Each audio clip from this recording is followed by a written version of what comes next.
There is a drawing taped inside the door of a tool cabinet in a tree service truck in Bosworth County, Wisconsin, and I want to describe it to you before anything else happens, because it is the only piece of this story that was made by somebody who was telling the truth without trying. Green construction paper, crayon. In the middle, a house with a triangle roof and a door that is bigger than the door of any real house, because 5-year-olds draw doors from the inside. To the left of the house, a very tall figure with orange hair and a long brown line coming off one hand, which is a rope, because the man in this drawing is never drawn without one. To the right, a shorter figure with the same orange hair. Between them, a dog they did not own and had never owned, standing on grass drawn as one continuous zigzag, the way a kid draws grass when she is in a hurry to get to the good part. Up in the top corner, small, a second house, one window, a face in the window. I am not going to tell you the second house means anything. It does not. Children draw 2 houses. They draw 3 houses. They draw a house on the moon. There is a teacher's date stamp in the bottom right corner, and the drawing came home in a folder with 16 others, and the man taped it inside his tool cabinet where the wrenches would not be able to get at it, and that is the entire history of that piece of paper. 19 months after it was stamped, the girl who drew it was told that the tall man with the rope was dead. I'm Nathan. What I want you to watch in this one is not the crime. The crime is ugly, and it is simple, and you will have it figured out before the people inside it do. What I want you to watch is the arithmetic. One family sitting in a back office doing sums about a child, out loud, in ordinary voices, and arriving at an answer that every one of them could live with. Nobody in that room thought of themselves as a monster. That is the part worth your evening. Clifton Ackerly climbed his first tree for money at 21, and he was still climbing at 38, which in that trade is not nothing. Arborists do not age like accountants. The work is a rope, a saddle, a chainsaw held in one hand at 60 feet, and a body that has to be able to hold itself in a strange shape for hours, at a stretch, while it makes decisions that cannot be taken back. Most climbers are out of the canopy by 40. Their shoulders go or their nerve does, and they buy a bucket truck and become the man on the ground who tells other men what to do. Clifton had a bucket truck. He hated it. He used it for the municipal work, the boulevard maples in Cadwell, the 8 blocks of ash the village was taking down a year at a time because the borers had got into them the way borers do, patiently and completely. But when there was a real tree, a big storm-broken oak leaning over somebody's kitchen with the wind still in it, he put the truck in park and got his saddle out of the box and went up the way you have to go up, hand over hand, setting a line, moving his tie-in point, reading the tree with the flat of his palm. That is the part of him I want you to have. A tree does not tell you it is going to fail. It tells you what it has already survived. A seam of gray along a trunk is a wound the tree grew around 30 years ago. A rot pocket sounds different under a mallet than sound wood does. Hollower and shorter, like knocking on a drawer. Clifton had spent 17 years learning to hear the difference, and it had made him into a specific kind of man, slow to conclude, impossible to hurry, and completely unmoved by how a thing looked from the driveway.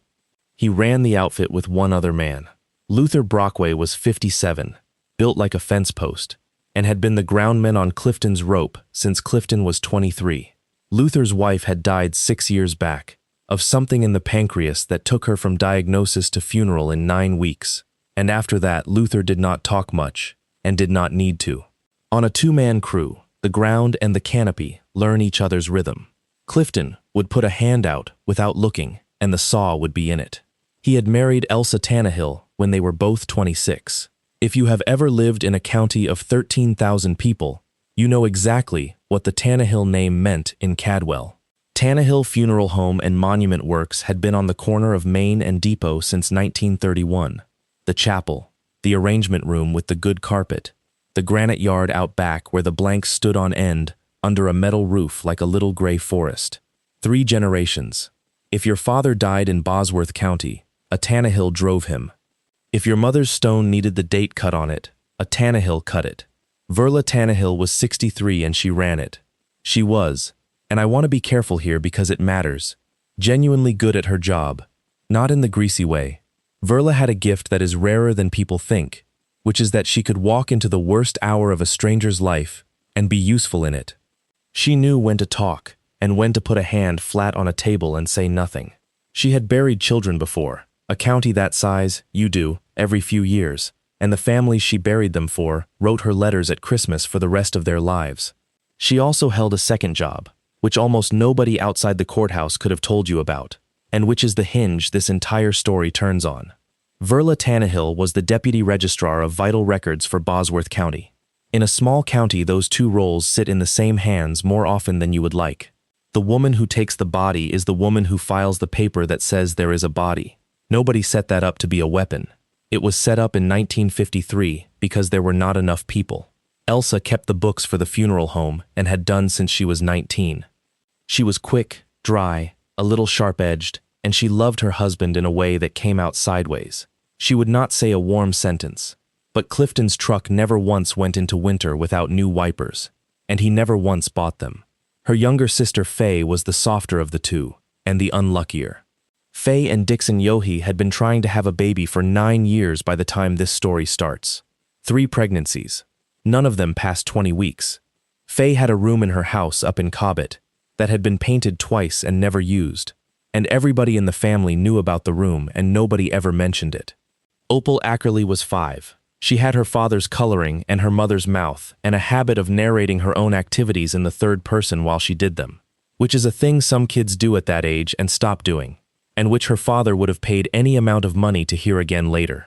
She counted things, fence posts, steps, the rows in a parking lot. She stood with her weight rolled onto the outside edges of her feet, which a physical therapist had once looked at and said was nothing, and which made her walk in a particular loose, duck-footed way that you could identify at 300 yards. She liked the rope. That was the thing between her and her father. Clifton had taught her to coil 60 feet of half-inch bull rope on the tailgate when she was 4, and she did it wrong every single time, over and under, building a stiff, twisted mess instead of the flat, alternating figure 8 that keeps a rope from kinking. He showed her the right way maybe 30 times. She kept doing it her way. He let her. The money that year was bad. Not catastrophic. Nobody was losing a house. But bad in the particular way small trades go bad, which is that the equipment loan does not care what the weather did. Clifton had financed a chipper in the fall for $46,000, which is what a good chipper costs, and the winter had been mild and open with no storm work and no ice loads, and by May he was 6 payments in and had made about a third of what he had budgeted. So when the phone rang on the 13th of May with a storm job in Ogletree County, a red oak, split leader, hanging over a garage, cash, he took it, even though it was 40 miles away, and even though it was the same day as the kindergarten field day at Cadwell Elementary. Opal asked him at the table that morning whether he was coming. He said he could not. She asked whether he would come at the end. He said he would try, and he meant it. And then a split leader in a mature red oak is a 2-day job pretending to be a 1-day job, and by the time he came out of that canopy, it was after 4. The 14th of May was 91 degrees, with a heat advisory out for the southern half of the state, which in Wisconsin in May is a genuinely unusual thing, and the school ran the field day anyway because the field day had been on the calendar since March, and the third-grade parents had already made the lemonade. Here is what happened, and I want to give it to you the way it was reconstructed later, rather than the way anybody knew it at the time. At about 1:15 in the afternoon, during a relay, Opal Ackerly went down. Not a stumble. Down, all at once, the way a puppet goes down. The aide nearest to her was 19 years old, and had been trained on a laminated card. She thought heat. Everybody thought heat, because it was 91 degrees, and there were 3 other kids sitting in the shade with wet paper towels on their necks. It was not heat. Opal had congenital long QT syndrome, an inherited fault in the electrical timing of the heart that nobody in that family had ever been told about, and that afternoon, it did what it does. It tipped her into a rhythm that does not move blood. Cadwell Elementary had an automated defibrillator. It was in a white cabinet on the wall outside the gym, and the cabinet was empty, and it had been empty since February, when the unit had gone back to the manufacturer under a battery recall, and the replacement had been shipped to the district office and had sat in a mailroom because the person who signed for equipment had had her hours cut and was now in the building on Tuesdays and Thursdays. The school nurse position had been reduced to .4 full-time equivalent in the same round of cuts, and she was, on the 14th of May, at the middle school. It took 9 full minutes to get compressions started properly on that girl. 9 minutes is a very long time. The Cadwell first responders got her back in the ambulance bay, lost her, got her back again, and a helicopter took her to Madison at 2:50 in the afternoon. Clifton got the message at 4:40. Standing in a stranger's driveway in Ogletree County with bar oil on his forearms, because climbers do not carry phones in the canopy. A phone in a saddle is a thing that rings while you are making a cut, and there were 19 voicemails on it. He does not remember the drive. He remembers that he did not change out of his boots and that he was still wearing his saddle harness when he came through the doors in Madison at 6:15, which is the kind of detail people carry for the rest of their lives. She was alive. That is the thing you need to hold on to through this. She was alive. She was alive on a ventilator for 2 days, and then off it, and then awake, and then, on the 7th day, asking for a specific cup. The cardiology team in Madison put a name to what had happened, and then put a name to why. A genetic arrhythmia, present since birth, invisible until it is not. They implanted a cardioverter defibrillator under the skin below her left collarbone. A device about the size of a pocket watch with a lead threaded into the heart, whose entire job is to sit there for years doing nothing and then, one afternoon, save her life in a second and a half. She would need it replaced every 7 or so years. She would need cardiology for the rest of her life, beta blockers, activity restrictions, a plan for every school she ever attended. She was 5. Run that forward. Clifton slept in a chair for 9 days. Elsa slept in the other chair. Verla drove down from Cadwell every second day with clean clothes and food that people had left at the funeral home, because that is what a county does. And she was, in that week, exactly the woman she had always been. Competent, unhurried, present. She was the one who found out what the parking pass cost and got it waived. She was the one who asked the resident the question Clifton could not organize his mouth around, which was whether his daughter's brain had been without oxygen long enough to matter. The answer was better than it should have been. 9 minutes and she came back to herself. The cardiologist used the word remarkable twice. The bills started before Opal was out of the step-down unit, because they do. The helicopter alone was $52,000. Clifton had a bronze plan through the small business marketplace with a family deductible he had chosen in a good year, and he sat in a hallway with a folded sheet of paper and did the sum, and the number he got was somewhere past $90,000 for the first calendar year. And that was before anybody said the word transplant, which nobody had said and which he had already looked up at 2 in the morning on a phone in a hospital hallway. On the 7th day, a man in a good jacket came into the family waiting area with 2 coffees and a card. Harding Frampton was 61, from Ogletree, and he did plaintiff's work across the southwest of the state. He was not an ambulance chaser in the cartoon sense. He had a real practice and a real reputation. But somebody had told him to be in that hallway, and the somebody was Verla, and Frampton would tell the state exactly that, later, under oath, and it would be one of the more painful days of his professional life. Frampton laid it out gently. A school district, an empty defibrillator cabinet, a nurse cut to 2 days a week, a heat advisory and a field day held anyway. This was, in his words, not a hard case. It was a case where the paperwork does the arguing. He said the district's carrier was Galentine Mutual, and that Galentine had a reputation for settling anything with a child in it, quickly and quietly, because their actuaries had learned what a jury in this part of the state does when you show them an empty white cabinet. Then he said the thing that every plaintiff's lawyer has to say, and that families never hear right the first time. He said, the trouble with a catastrophic injury to a living child is that the money is slow and it is not really yours. Medicaid subrogates. The hospital liens. A structured settlement for a minor goes into a court-supervised account, with a judge asking for an accounting every year until she is 18. He said, you are looking at 5 to 7 years of litigation, and at the end of it a number that gets eaten by everybody who touched her, and you will still be the 2 people who get up at night when the monitor alarms for the next 60 years. He was not being cynical. He was being accurate.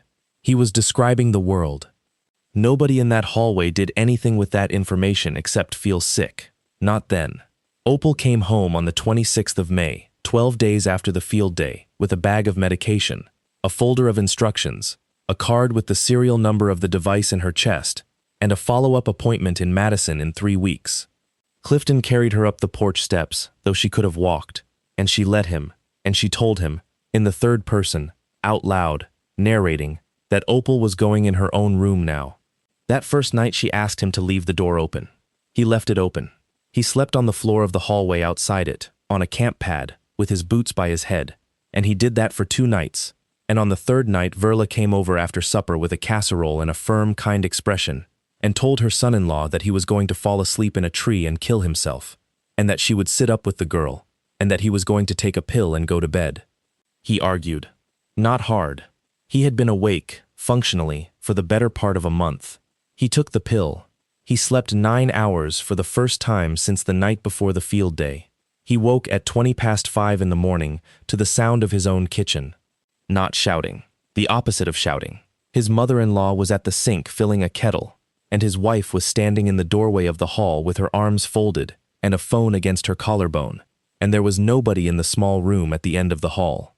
What Verla told him, in a voice she had used on 1,000 families, was that Opal's heart had gone into the same rhythm at 3:10, that the device had fired, that it had not been enough, that Verla had done compressions herself on the floor of that room for 7 minutes, that the ambulance had come, that the crew had worked her, and that she had been pronounced at 4:12, and that she, Verla, had made a decision Clifton might hate her for, which was that she had not woken him for the last part, and she had let the transfer happen already, because she had spent 38 years watching fathers see things in that hallway that they never afterwards stopped seeing. I want you to sit with the design of that for a second, because it is the whole trick. It is not a lie that can be checked. It is a series of ordinary mercies arranged in a row. The physician who signed the death certificate was Herschel Gildersleeve, 81 years old, semi-retired, who had practiced in Cadwell since 1974, and who still signed for hospice deaths and home deaths in the county because there was nobody else who would drive out at 5 in the morning. He had signed something like 400 certificates that Verla Tannehill had put in front of him over 30 years. He signed this one at 7:40 in the morning at his kitchen table, in a bathrobe, with his reading glasses on, and he did not examine anything, and he had never once in 3 decades had a reason to. That is not a conspiracy. Understand that. A conspiracy needs people who agree to do a wrong thing. This needed one person who understood, precisely, which boxes in the system nobody ever looks in, and a great many other people doing exactly what they had always done. The rest of that week went past Clifton like weather. The Tannehills handled it, because the Tannehills handle it, and there is no county in America where a grieving father is expected to negotiate his own child's funeral. The casket was closed. Verla explained why, gently, in the arrangement room, and her explanation was medically literate and completely unanswerable. There would be a cremation afterward, at a facility in Ogletree County that Tannehills had used for 30 years, because, and she said this holding both his hands, because that was what Opal would have wanted. She was 5 years old. She had never in her life expressed a view on the disposition of her remains. Clifton heard that sentence, and it went into him, and lay down somewhere, and did not come up again for a year and a half. The service was on a Saturday, in the Tannehill Chapel, and better than 250 people came, which in a village of 2,600 means everybody who could get off work. The school sent the entire kindergarten. The district superintendent came and sat in the back and did not speak, on advice, because Harding Frampton had already sent his letter. And Elsa Ackerly did not cry, not at the visitation, not during the service, not at the graveside at Ebersole Cemetery, out on County F, where they put a small urn into a small opening in the ground under a green tent, and where her husband knelt down and put a hank of new 3-strand rope in beside it, coiled the wrong way, over and under, the way his daughter had insisted on doing it. Elsa stood with her hands folded and her jaw set and her eyes dry, and she said thank you to every single person in the line, and she went home and made coffee for the house. The county talked about it for a year. Shock, they said. People are different. Some women can't. There were a handful in that village who said the other thing, quietly, the way small towns do. that there had always been something cold in that girl. They were all wrong, every one of them. Elsa Ackerly did not cry at her daughter's funeral for the simplest reason in the world. You cannot cry for a person you know is alive, and she had been told on the 28th of May, at 2:30 in the morning, in the parking lot of a hospital, exactly where her daughter was going to be, and she said yes. And from the moment she said yes, she understood that the first tear would be followed by the truth, and the truth would be followed by prison for her mother, her sister, and herself. So she did not permit herself the first one. Not once. For 19 months. What Verla had laid out in the funeral home's back office on the Sunday between, with the door shut, to Elsa and to Faye, in a flat working voice, the same voice she used to price a monument, was not evil in the operatic sense. It was arithmetic, and it went like this. Item: a living, catastrophically injured child is a lawsuit that takes years, is capped against a municipality, is stripped by liens and subrogation, is supervised by a judge, and ends with a family carrying that child forever on a tree services income. Item: a dead child is a wrongful death claim that a carrier like Galantine settles in 90 days to keep an empty defibrillator cabinet out of the newspapers, paid in one confidential number, to the parents, with nobody's lien attached to it. Item: Faye and Dixon have a painted room, and no child, and no chance of one, and 60 miles of highway between Cobbett and Cadwell, and a name nobody up there has ever heard. Item: Verla Tannehill can make a death real. She holds the body. She signs the certificate. She files the certificate with herself.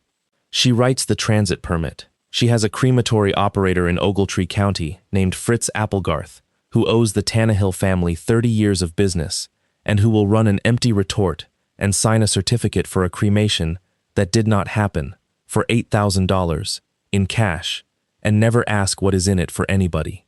And item: this is the one Verla put last, because she was good at this. The girl gets everything. Cash. No insurance company deciding what her medication costs. The best pediatric electrophysiologist in the Midwest, paid up front, no network, no denials. She grows up with a mother and a father in a quiet house in Cobbett, and she runs and swims and takes a pill every morning and lives. Faye said yes in about a minute. She would have said yes to worse. Elsa said no for most of a night, and yes at 2:30 in the morning. Nobody in that room ever used the word fraud, and nobody in that room ever said the word sell, and if you had asked any of the three of them, that night or a year later, they would have told you with total sincerity that they were saving a little girl's life. That is the part I said to watch for. That is how it actually happens. It is never a cackle. It is three tired people at a table agreeing that the horrible thing is the kind thing, and then going out and doing it well. They did not tell Clifton. They discussed telling Clifton. Verla ruled it out in one sentence, and it was the most accurate assessment anybody made in that entire 18 months. She said, "He will not do it, and he will not be able to pretend he did not hear it." So the fourth person in that family, the one who had spent 17 years learning to hear the difference between sound wood and rot, was handed a story instead. Galantine Mutual settled in 71 days. $2.9 million. Confidential. No admission of liability. The district's insurer paying to make an empty white cabinet go away. The money was paid to the estate of Opal Ackerly. The special administrator of that estate, the person with authority over the account, the signature, the disbursements, was Verla Tannehill, appointed by a document Clifton Ackerly had signed in the arrangement room on the second day, in a stack of 17 other papers, at a moment when he could not reliably have told you what month it was. Clifton was told the settlement was $600,000, that most of it went to the medical bills and the lawyer, and that the rest was in trust. He never questioned it. Grief does something specific to a certain kind of man. It makes him incurious about money, because money is the thing that seems obscene to care about. Then began the 14 months I find hardest to talk about, and they are the reason this story exists at all. Ebersol Cemetery sits on the north side of County F, 3 miles out of Cadwell, on a rise with a line of bur oaks along the west fence that have been there since before the fence. Clifton's route home from almost every job in that county goes past the gate. He started going the day after the funeral. He went the next day. He went the next. He did not go the way you are picturing. He did not sit and weep on the grass. He went at about 7:10 in the evening, in work clothes, with the tailgate down and a pair of hand shears, and he did 15 or 20 minutes of work. He cut the grass around the stone close with the shears, closer than the mower crew did, because the mower crew ran a 60-inch deck and left a collar of long grass at every marker. He emptied and refilled the flour jar. He picked ragweed and creeping Charlie out of the seam at the base of the stone. He never planted anything. People asked him why, and he told them the truth, which is that he had spent his whole working life dealing with what roots do to foundations, and he was not going to put a shrub next to his daughter's marker for somebody to have to cut out in 20 years. He went every day for 14 months, rain, snow. He went on Christmas. Luther, who worked with him, saw the truck turn north at the end of a job day for 400 consecutive days and never once said a word about it, which is the single kindest thing anybody did in this entire story. Elsa did not go, not once after the burial. She could not, and Clifton did not know why, and there was no version of that fact that looked like anything other than what the county already believed about her. And the money arrived, and the money was the tell if anybody had been reading it. Tannehill Funeral Home and Monument Works got a new roof that August and a new coach in October. A hearse is $90,000, and Verla's had 230,000 miles on it. And Verla told anybody who asked that she had refinanced. Faye and Dixon Yohe bought a house in Cobbett in September, with a room already painted, and a fenced yard. And Faye left her job at the credit union to stay home. And the reason given at every family gathering was that Dixon's propane route had gone to full-time. And in a rented townhouse in Cadwell, Clifton Ackerly's marriage stopped breathing. It was not violent. It was quieter and worse. Elsa could not be in a room with him. Every day he came home smelling of cut grass, and every day it meant he had been out on County F, and every day he was, without knowing it, standing over 2 pounds of retort residue and a coil of new rope and grieving with his whole body for a girl who was at that moment 60 miles north, learning to ride a bike with training wheels. She started with reasonable sentences. "It's been a year, Cliff. You need to talk to somebody." Then, less reasonable ones. "You go there more than you come here." Then the one that got repeated back to him afterward by 3 different people, because he told 3 different people, because it broke something. She came into the kitchen on a Tuesday in July when he had grass on his knees and she said, flat, without turning around, "Stop dragging a dead girl around." He went out and slept in the shop that night, on the floor of a metal building with the chipper in it, and after that he slept there 4 nights a week, and by August it was 7. I have thought about that sentence a great deal. It is the cruelest thing anybody says in this story, and it was said by the person with the least right to say it. But it is not contempt. Read it again. It is panic. Every single day that man went out to that stone was a day the thing might crack, and she needed him to stop, and she could not tell him why, and so what came out of her mouth was the shape of a knife. There were other wrongnesses in that 14 months, and none of them was enough on its own, and all of them were sitting in him. The urn was light. He had carried it from the chapel to the grave himself, and it had weighed nothing, and at the time he had thought she was 5. Later he would learn what a 5-year-old's cremated remains actually weigh, which is not much, but which is more than nothing, and which is not the same as a container of chamber sweepings. The itemized statement from the funeral home, which Elsa handled and which he saw once because it came to the house, had a line on it for cosmetic restoration and preparation. $260. On a closed casket followed by a cremation. Verla asked him, twice, in the first 2 months, in an offhand way, whether Opal had ever been fingerprinted at the school safety fair, the one where the sheriff's office does the child ID cards. He said no, she'd been home sick that week. Verla said, "Oh, that's a shame, they're a nice thing to have," and every video of that girl vanished off the family cloud account inside a month. Every one. But the voice memos, the little recordings Elsa had made of Opal singing, of Opal narrating herself in the 3rd person, those stayed. All of them. Somebody had gone through and deleted every file in which that child's face could be seen at 6, and kept every file in which she could only be heard. He noticed all of it. He did nothing with any of it, because there is no arrangement of those facts that gets you to the truth, and because the man was on his knees. The 19th of September, a Wednesday, 7:10 in the evening. There had been rain in the afternoon, and it had quit, and the light out on that rise was the flat gold you get in Wisconsin in the third week of September for about 40 minutes. Clifton had come off a silver maple removal in the village, and he was on his knees on the north side of a small gray stone, pulling ragweed out of the seam at the base, with his back to the lane, and there was one other car up at the top of the lot, a maroon crossover, which he had noticed the way you notice weather. And a voice behind him, small and not certain, said, "Dad." He did not turn around fast. This is the detail he gave the state investigators, and it is the detail that made a woman in Madison believe him, because a man inventing this would have turned around fast. He said his whole body went cold from the scalp down, and he stayed exactly where he was for what he thinks was a couple of seconds, on his knees, with a handful of ragweed in his fist, because he was 39 years old, and he had been going to that stone every day for 14 months, and he absolutely knew, what it meant that he had finally started hearing her. Then he turned around. She was standing on the mown grass about 12 feet back, in a yellow jacket with the sleeves too long, holding a plastic daisy. Her hair had been cut short, above the ears, in a way it had never been cut. She was taller, she was 6.5, and she was standing with her weight rolled onto the outside edges of her feet. Neither of them said anything. He said later that he understood in that moment, completely, that if he moved toward her she would run, and that this was the single most difficult piece of self-control of his entire life, and that he had done hard things at 60 feet with a running saw. She said, "You're not dead." And from the top of the lot, a woman's voice, sharp with the particular fear of a parent who has looked up and found the yard empty. "Sadie." The girl turned and ran, not scared ran, the unbothered lope of a kid who has been called.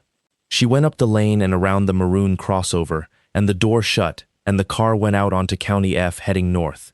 And Clifton Ackerly stood in an empty cemetery in the flat gold light with a fistful of ragweed and did not get the plate number, and never forgave himself for it, and I want to defend him. Nobody gets the plate. That is a thing that happens on television. He got to his truck and got out onto F and drove north 9 miles at speeds I am not going to specify, and did not see the car again, because there are 3 county roads off F in that stretch, and he chose wrong. He drove home to the shop. He sat in the truck in the dark with the engine off for a long time. And then he did the thing that any of us would do, and that was the worst possible move available to him, and I cannot fault him for it. He drove to the townhouse at 11 at night and he woke his wife up and he told her, "Here is what I want you to notice about what happened next, because it is the pivot of the whole story, and it is a 2-second thing." Elsa Ackerly sat up in bed. Her husband, standing in the doorway in work clothes, shaking, told her that a girl of about 6 had spoken to him at their daughter's grave, had called him Dad, had told him he was not dead, and had been called away by a woman using the name Sadie. And Elsa asked no questions. None. Not what did she look like, not how old, not what color was the car, not are you sure. A woman being told that a stranger's child had spoken to her broken husband at her dead daughter's grave asks 15 questions in the first minute. Every single person does. It is the most human reflex there is. What Elsa said, after a long pause, in a voice that was almost gentle, was, "You saw a child." He did not catch it that night. He caught it 5 days later, at 2 in the morning, on the floor of the shop, and he sat up so fast, he hit his head on the workbench. Because you saw a child is not a denial. It is a concession. It is the sentence of somebody who already knows there was a child, and who is telling you what the child was. What happened over the following 19 days was the closest this story comes to defeating him. He went to the sheriff's office. He got Gibson Stansel, an investigator of 44 who had been in that office 19 years, and who was not a bad man and not a bought one. Remember that, because the easy version of this story is a corrupt county, and that is not what this was. Stansel listened for 30 minutes, took a statement, and then did what any competent investigator would do. He pulled the death certificate. It was clean, correctly filed, signed by a physician, with a cremation certificate attached. He called the crematory in Ogletree, and Fritz Applegarth confirmed the cremation and read the reference number off his own log. He spoke to the responding ambulance crew from the 14th month prior, and they confirmed a pediatric arrest at that address, and confirmed transport, and confirmed the pronouncement time. That last item is the one that stopped everything, And it is the one that took the state 6 weeks to unravel, because the crew was telling the truth. There had been a call to that address at 3:20 in the morning. There had been a child. What the crew had not done, because nobody does, was independently verify that the small girl they worked on and could not save, and who was pronounced at 4:12, was the same girl whose name was on the run sheet. I will not stretch that out. I will tell you now, because you have been carrying it since the funeral. There was a second child. Her name was Rena, and she was 4 years old, and she was the daughter of a woman from a rural township at the north end of the county, who had no family, no address anybody could find, and a warrant out of another state, and who had come to the Tannehill funeral home in the last week of May, with a dead child in the back seat of a Grand Am, and no money, and a mortal terror of a hospital. Verla Tannehill had been called out to 2 such situations in 38 years, and had handled both of them the way the county's grandmothers handle things. That child's death was real. That child's death was also, until the state exhumed the entire thing, never recorded anywhere at all. Verla did not kill anybody. I want that stated plainly.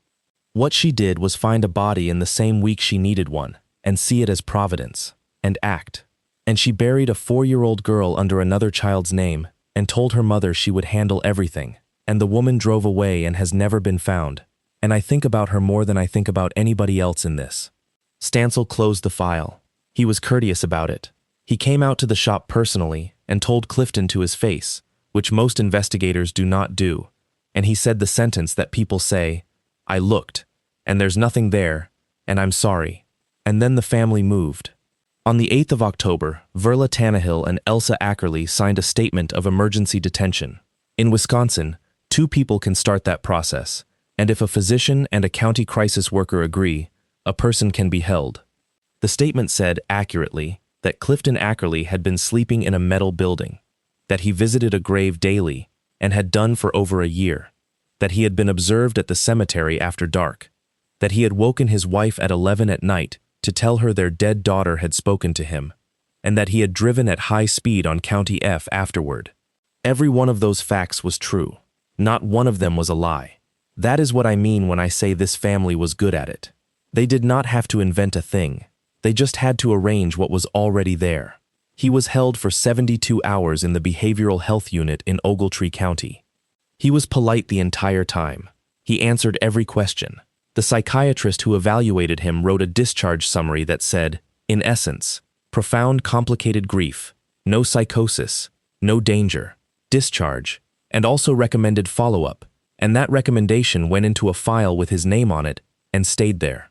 And on the 12th of October there was a hearing on a temporary restraining order, and the order was granted, because judges grant them, and its terms were that Clifton Ackerly was to stay away from Verla Tannehill's residence and place of business, and away from Ebersol Cemetery except by appointment with the sexton.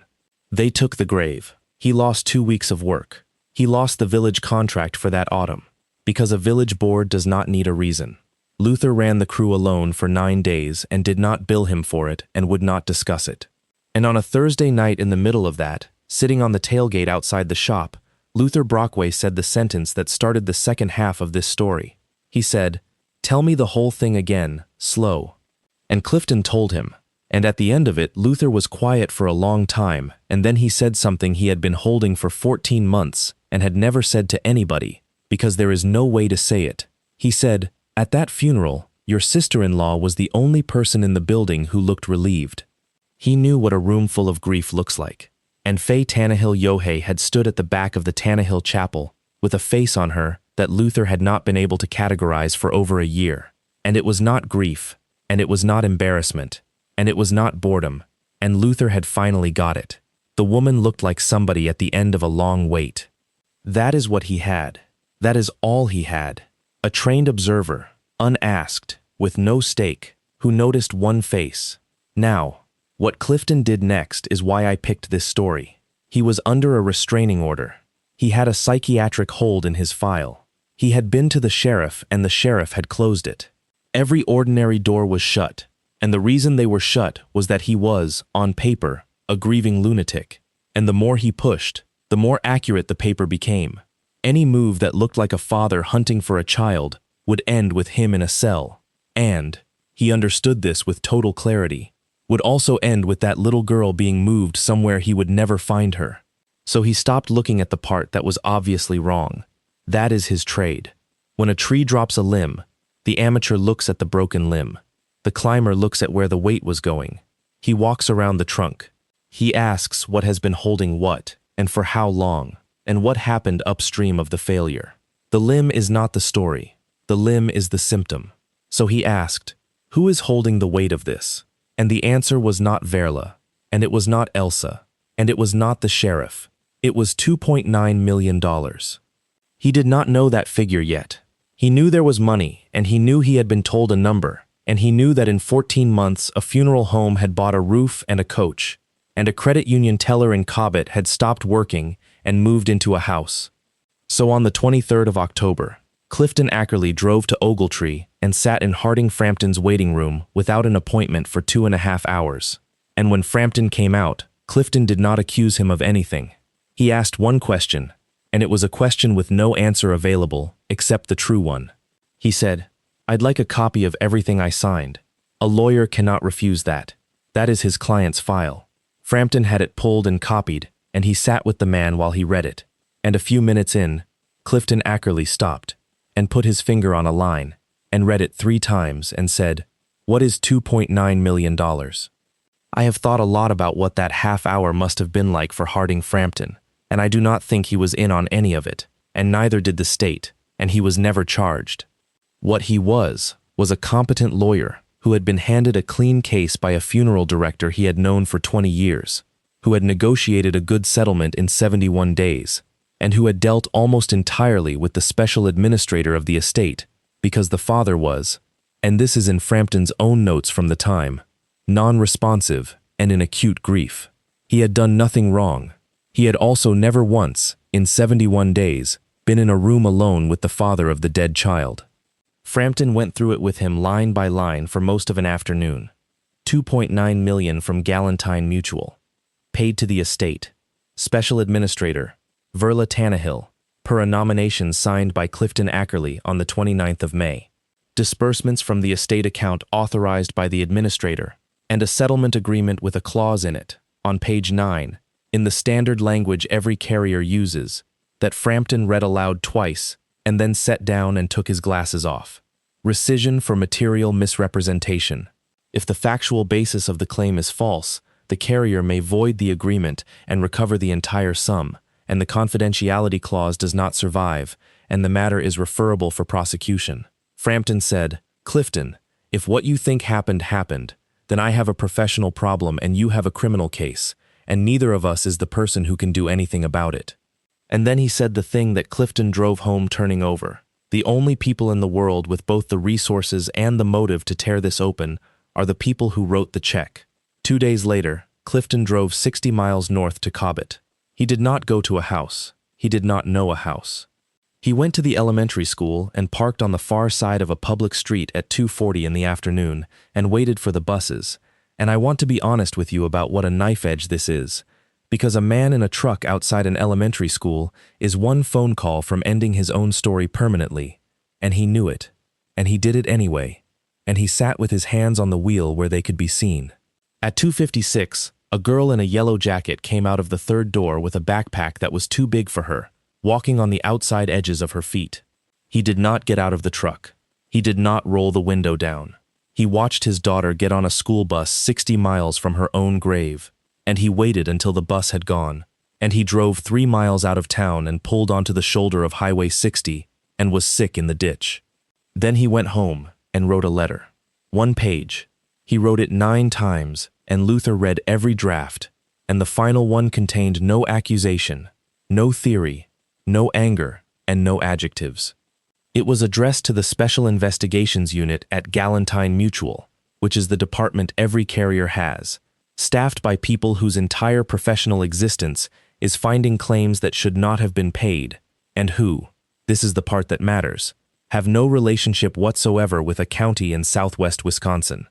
The letter said, "My name is Clifton Ackerly. On the 14th of May last year, your insured, the Cadwell School District, was involved in an incident with my daughter, Opal Ackerly, born the 3rd of February, at Bosworth Regional Hospital. Her death certificate is dated the 29th of May. Your company paid $2.9 million into her estate, and then the only sentence in it with any weight: if a child with that birth record has received any medical service anywhere in this state after the 29th of May, then you did not pay for a death. I am not asking you for money. I am telling you where to look. It landed on the desk of a woman named Pearl Ridgway, 49, 19 years in claims, who read it twice and then walked it down the hall, because $2.9 million is the kind of number that gets a letter read twice. Here is what the state can do that a father cannot. Every state runs an immunization registry. Wisconsin's has been running since the 90s. Every shot given to every child by every clinic, pharmacy, and school program goes into it, and the registry is tied to the birth record, because that is how it deduplicates. A child moves. A clinic spells the name differently. A family uses a middle name, and the system matches on the birth certificate identifiers to keep one record instead of 6. Nobody had thought about it, not Verla, who had thought about almost everything, because Verla Tannehill's professional life was the end of a life. Certificates, permits, dispositions, the paperwork of the dead, and there is nothing in that world that ever looks forward. And here is the thing they could not get around, and it is the whole point of this story, and it is why it could never have held. A living child has to be seen. She has to go to school, and to go to school she has to be immunized, and to be immunized she has to sit in a chair in front of a public health nurse, and roll up a sleeve, and be entered into a system. There is no version of keeping a child in which nobody looks at her. You can hide a body. You cannot hide a childhood. Galentine's SIU made a referral, and the referral went to the state's Insurance Fraud Bureau, and from there to the Division of Criminal Investigation. And on the 2nd of December, an analyst in Madison ran a birth record. Ackerly, Opal, born the 3rd of February at Bosworth Regional, against the immunization registry. The record came back with a school entry booster administered at a clinic in Cobbett on the 7th of August, 13 months after the date on the death certificate. A dead child had had a vaccine, and underneath it, because the state kept pulling, the second thing, an implantable cardioverter defibrillator, serial number recorded in Madison at the time of implantation in May, showing follow-up interrogations at a pediatric cardiology clinic 60 miles north, under the patient name Sadie Yohe. Date of birth altered by 9 months. Same device, same serial, same lead. They had bought her the best care in the Midwest. That was the sincere part. And the best care in the Midwest keeps immaculate records with serial numbers in them. The state took 6 weeks. They did it properly, and they did it quietly. And nobody in Bosworth County knew a thing about it until the 16th of January, when 4 things happened before 9 in the morning. At 6:50, 2 agents and a Cobbett police sergeant and a child protection worker knocked on a door in Cobbett. Dixon Yohe opened it in his work clothes with his lunch in his hand, and before anybody said one word to him, he said, "She's in the kitchen." He had been waiting 19 months for that knock. He told them everything before they got him to a car. Faye did not say anything at all for 2 days. At 6:52, Verla Tannehill was arrested in her own driveway in Cadwell, in a housecoat, taking in a recycling bin. The only person who saw it was a man delivering the Ogletree paper, who thought she had fallen and slowed down, and who never did find out what it was about. At 7:10, Elsa Ackerly was taken from the funeral home's office, and at about 7:40, a state agent named, well, it does not matter, called a metal building outside Cadwell and told a man standing next to a chipper that his daughter was alive, was safe, was in a car in Cobbett with a social worker, and had just told them that she remembered a rope. Fritz Applegarth pled first and testified. The retort had been run empty. The urn had contained chamber residue. He had been paid $8,000 in cash in a parking lot. He is 68 and will die in custody. Verla Tannehill was convicted at trial of insurance fraud, forgery, filing false vital records, misconduct in public office, concealing a child, and, for the 4-year-old girl named Renna, buried under another name in Ebersol Cemetery in a grave that the state opened in February. The charge that finished her, hiding a corpse. She got 23 years.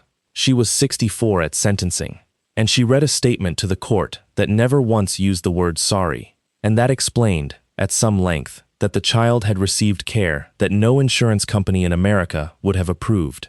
Faye Yohe got 7 years. Dixon Yohe got probation and testified.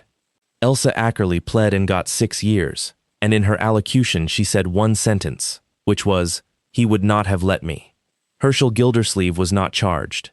He surrendered his license at 82, and he did not fight it, and I am told he stopped going out of the house. Harding Frampton reported himself to the state bar before anybody reported him. He was not disciplined. He does not do death cases anymore. Galantine Mutual voided the settlement and recovered $2.6 million of $2.9, which is a very good day for an insurance company. And the reason any of this worked at all, I am not going to pretend that the mechanism here is noble. The mechanism here is that a father found the one party in the world whose self-interest pointed the same direction as his grief, and handed it to them on one page. And on the 23rd of January, in a room in Cobbett, with a two-way mirror and a therapist in the corner, Clifton Ackerly saw his daughter for the first time in 20 months. She did not know him. I need you to understand how bad that is, because everybody skips it. She was 6 when they took her, and she is 7 now. And she had spent 19 months being told that her mother and father had died in the accident that hurt her heart. And she had been to a cemetery once a month to leave a plastic flower at a stone belonging to a woman named Zelda Hatchell who died in 2011, 3 rows from her own marker, because Faye needed the story to have a place to stand. And the man in front of her was a stranger who had been at the grave that day. Whatever she had felt in that cemetery in September, and something in her had known enough to say "Dad" out loud to a kneeling man's back.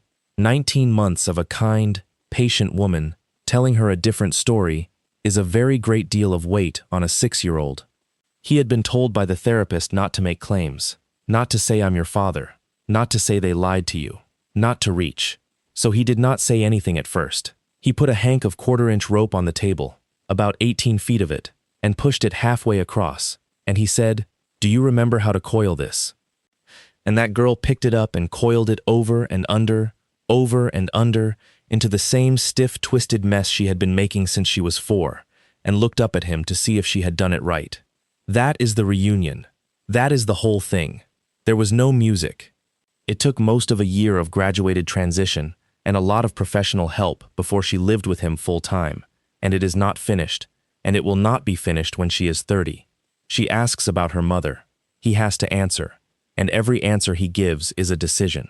Which brings me to the only thing I actually want to say about all this. Clifton Ackerly has, in a fireproof box in that metal building, the complete and total account of what was done to his daughter. Trial transcripts, the certificate with the false date, the registry printout with a booster shot given to a dead child, her own aunt's testimony, and her own mother's one sentence of allocution. He could hand her the entire thing tomorrow. It is hers. It is about her. Nobody could say a word against it. He is not going to. Not at 7. Probably not at 12. There is a version she gets at 7, which is that some grown-ups in her family did something wrong and frightening, because they were scared about money and about her heart, and that her dad looked for her every day, and that she was never once thrown away. There is a version she gets at 12. There is a version she gets at 19, when she can hold it, and that one has her mother's name in it and the number 2.9 million, and a 4-year-old girl called Rena in a grave with the wrong name on it. He is not lying to her. Every word of the 7-year-old version is true. He is deciding the order. And that is the thing I did not expect to come out of this story. We talk about the truth like it is a single object that you either hand over or withhold. It is not. For a child, the truth is a sequence, and somebody chooses it, and that somebody is not the person with the best evidence or the loudest claim or even the most right. It is whoever is still standing in the room in 3 years, and in 6, and in 10, doing the unglamorous version of the job. Verla Tannehill chose a story for that girl, and she chose it in one night in a back office, and she executed it beautifully. Faye chose one, and hers was gentler, and it was still a cage. Elsa chose one, and could not live inside it, and did not cry for 19 months rather than let it out. The man who gets to choose now is the one who spent 14 months on his knees cutting the grass close around a stone with a pair of hand shears, in the rain, on Christmas, in front of nobody, for a girl he believed was underneath it, and who, when a small voice finally said "Dad," did not move, because moving would have frightened her. That is not a lesson about evidence. It is a lesson about who is still there. Last August, on a Thursday, on a driveway job in Cadwell, there is a silver maple with a big codominant stem over a garage, and a man 30 feet up in it setting a redirect. And on the tailgate of the truck below, there is a 7-year-old girl coiling 60 feet of bull rope, over and under, building a stiff, twisted mess, with a 57-year-old groundman standing next to her not correcting her. And the man in the tree calls down for the saw.